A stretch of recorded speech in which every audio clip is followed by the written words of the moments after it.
যখন আপনি টাকা পয়সা ধন দৌলত সম্পদ বিনিময় করবেন, আদান প্রদান করবেন, তখন আপনি চেষ্টা করবেন একজন সাক্ষী রাখতে। সাক্ষী রেখে সাক্ষীদের সামনে আপনি টাকা পয়সা ধন দৌলত মানুষকে দেওয়ার চেষ্টা করবেন, কারণ এটি কিন্তু সরাসরি কোরআনের উপর একটি আমল।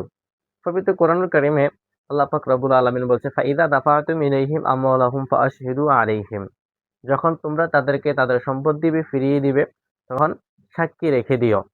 এটা একটা কোরআনের আয়াত।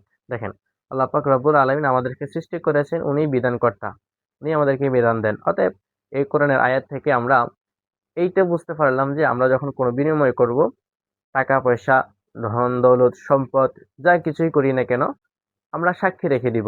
এটা সরাসরি কোরআনের উপর একটি আমল। আর সাক্ষী রাখার ক্ষেত্রে কয়েকটি উপকারও থাকতে পারে।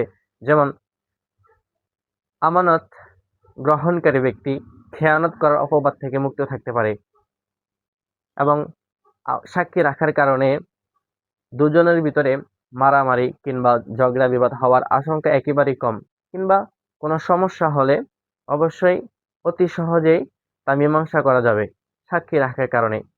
আমরা এই হুকুমটি মোটামুটি পালন করতে পারি। যখন কাউকে কিছু দিব, বড় সড় অঙ্কের কোনো টাকা পয়সা ধন সম্পদ, তখন অবশ্যই সাক্ষী রাখবো ইনশাআল্লাহ। আবার কখনো দেখা হবে পরবর্তী কোনো ভিডিওতে কিংবা কোনো সাক্ষাতে। আল্লাহ হাফেজ।